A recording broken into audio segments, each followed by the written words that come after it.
What if the familiar narratives we know so well are only a fraction of a much grander, more intricate saga involving beings of immense power and profound mystery? Come with me as we peel back the layers and delve into the secret lives of angels in the Bible, exploring their hidden roles, their intimate interactions with humanity, and the breathtaking hierarchy they inhabit within the divine tapestry. The rustling of unseen wings has echoed through the sacred texts for millennia, whispering tales of beings both powerful and enigmatic, the angels of the Bible. Far from the cherubic figures adorning Renaissance paintings, these celestial inhabitants played multifaceted and often hidden roles in the unfolding drama of salvation history.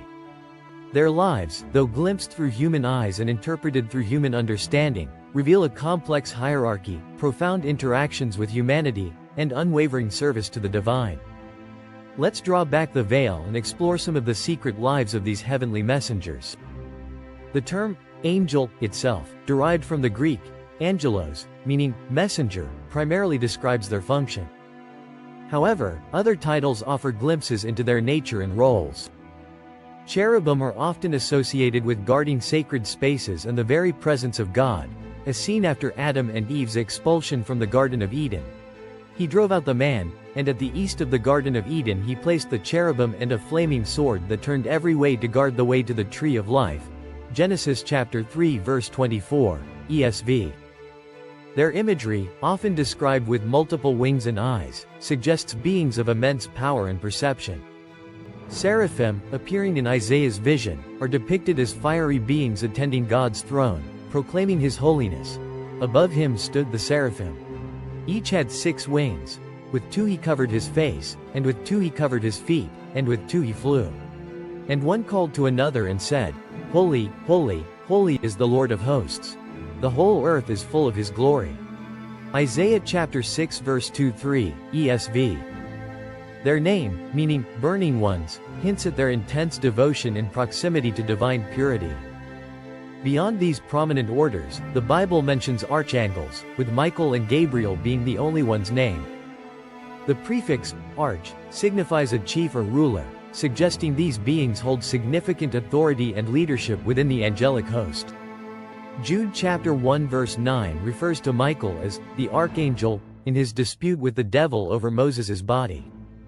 The primary role of angels in the biblical narrative is that of messengers, bridging the gap between the divine and the human.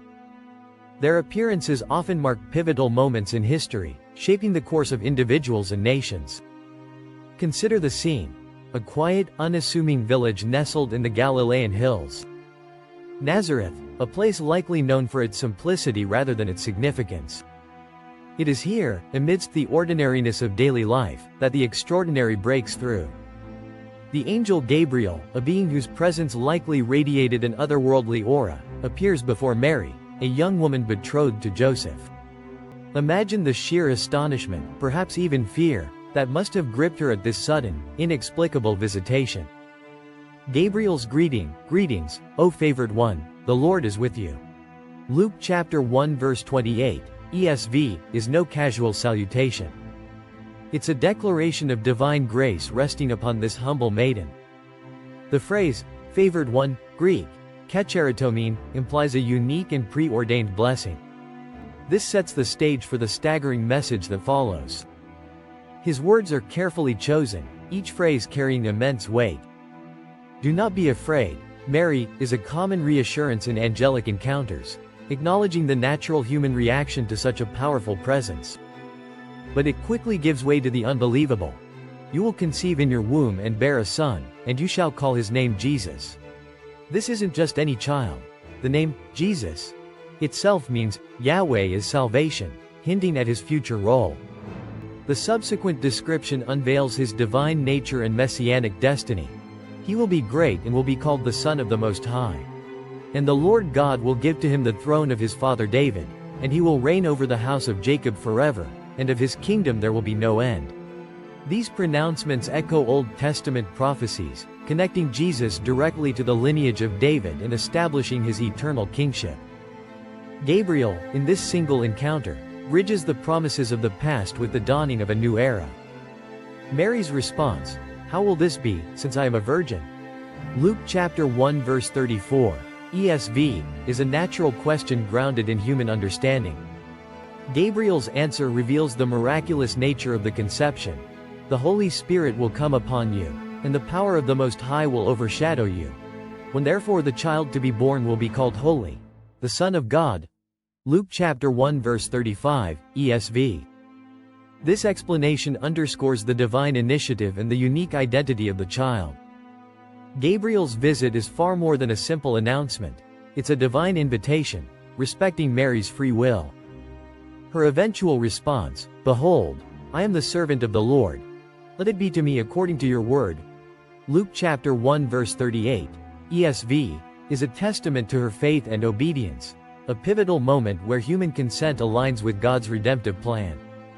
The angel's departure signifies the completion of his immediate mission, leaving Mary to grapple with the profound implications of this divine encounter.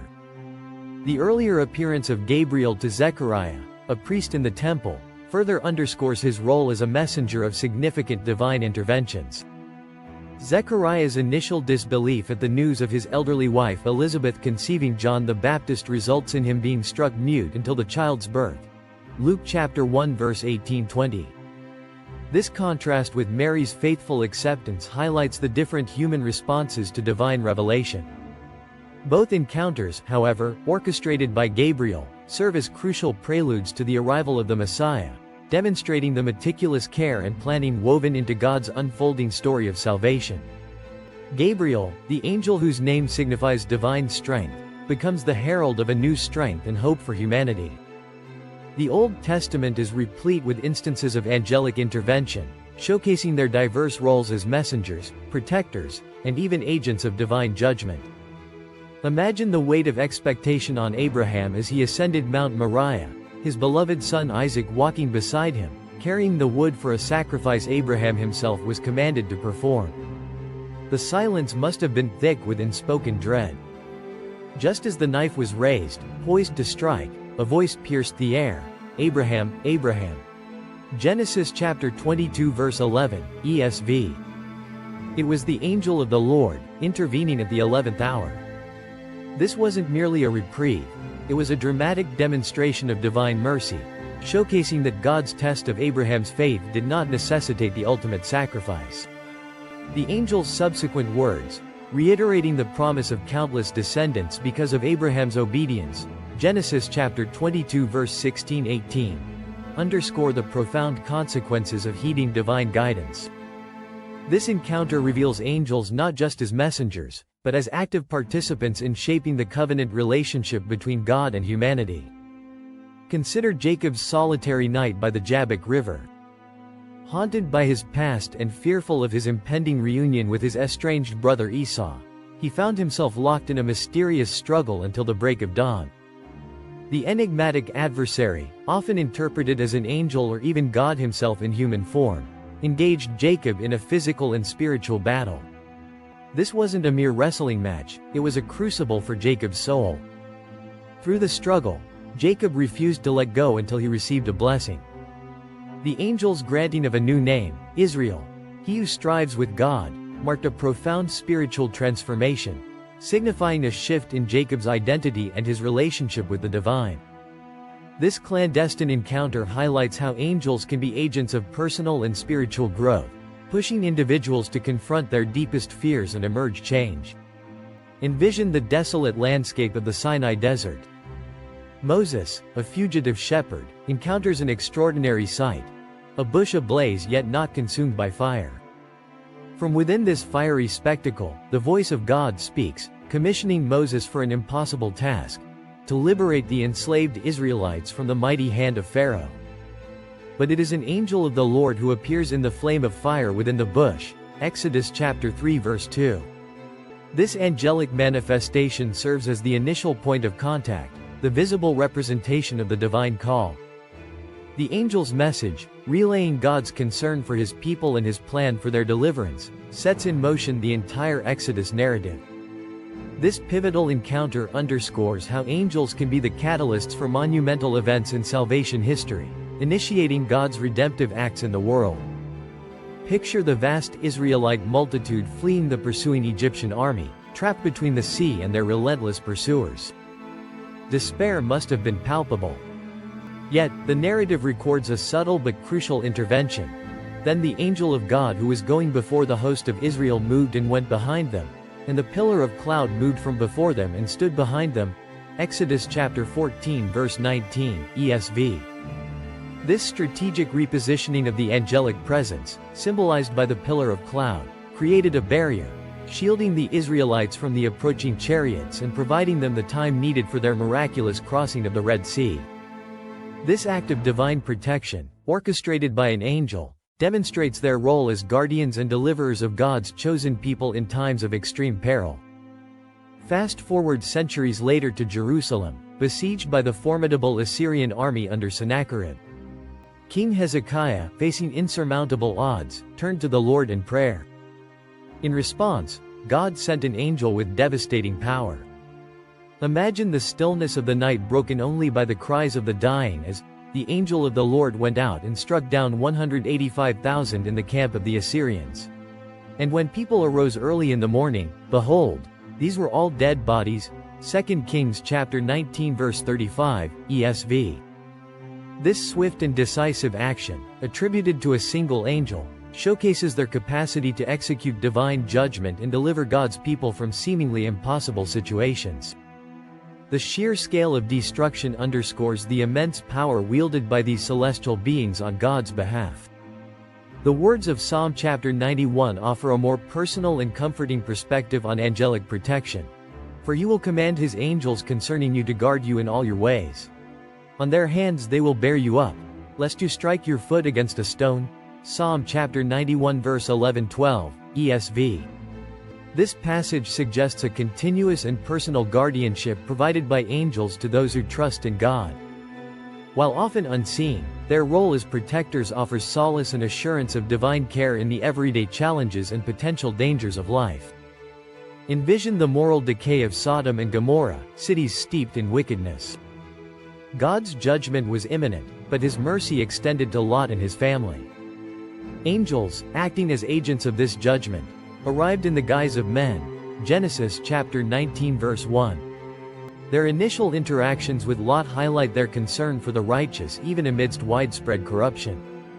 While their primary mission was destruction, they also played a crucial role in facilitating Lot's escape, urging him and his family to flee before the cataclysmic fire rained down. This episode reveals the duality of angelic action, executing divine justice while also extending grace to those deemed righteous. Consider the aftermath of King David's prideful census, an act of disobedience that angered the Lord. A devastating plague swept through Israel as a consequence. As death spread throughout the land, David pleaded for forgiveness. The narrative describes the angel of the Lord standing between earth and heaven, with his drawn sword stretched out over Jerusalem. 1 Chronicles chapter 21 verse 16, ESV, parallel account to 2 Samuel chapter 24. This powerful image of an angel poised to strike underscores their role as instruments of divine chastisement. It was only at God's command that the angel stayed his hand, demonstrating that even in judgment, God's ultimate authority prevails. These instances serve as solemn reminders of God's holiness and justice, with angels sometimes acting as the visible executors of his righteous decrees. The presence and activity of angels continue throughout the New Testament, particularly surrounding the life and ministry of Jesus and in the apocalyptic visions of Revelation. The birth of Jesus. Angels played a significant role in the events surrounding Jesus' birth. An angel announced his impending arrival to Joseph in a dream. Matthew chapter 1 verse 20-21. A multitude of angels appeared to the shepherds, proclaiming the good news of Jesus' birth with joyous praise. Luke chapter 2 verse 8-14. Angels ministered to Jesus after his temptation in the wilderness. Matthew chapter 4 verse 11. And strengthened him in the Garden of Gethsemane. Luke chapter 22 verse 43. The resurrection and ascension. An angel descended and rolled back the stone from Jesus' tomb. Matthew chapter 28 verse 2. Announcing his resurrection to the women. Angels were also present at Jesus' ascension into heaven. Acts chapter 1 verse 10-11, assuring the disciples of his eventual return. Throughout the early church, while less prominent than in the Gospels, Angels continue to appear in the early church narrative. An angel released Peter from prison, Acts chapter 12 verse 7-11, and an angel instructed Philip to go to the Ethiopian eunuch, Acts chapter 8 verse 26. These instances highlight their ongoing involvement in guiding and protecting the nascent Christian community. The Book of Revelation, the final book of the Bible, is filled with vivid and symbolic descriptions of angels wielding immense power and participating in the dramatic events leading to Christ's return and the establishment of God's eternal kingdom. Angels pour out plagues, announce judgments, and engage in cosmic battles. Revelation chapter 7:20. These powerful beings underscore the ultimate triumph of God's will and the culmination of His redemptive plan. Despite these glimpses into their actions, much about the lives of angels remains veiled in mystery. The Bible offers tantalizing fragments but doesn't provide a comprehensive account of their daily existence, their individual personalities, beyond those named, or the full extent of their interactions within the celestial realm. The secret lives of angels in the Bible are a testament to the vastness and wonder of God's creation. They serve as powerful reminders of the spiritual realm that intersects with our own, often in unseen ways. Their stories, though sometimes hidden within the broader narrative, reveal their unwavering devotion to God, their crucial role in His plan for humanity, and the profound impact they have had on the course of history. As we continue to read and study the Scriptures, we catch glimpses of these extraordinary beings, forever marveling at their power, their mystery, and their enduring service to the divine.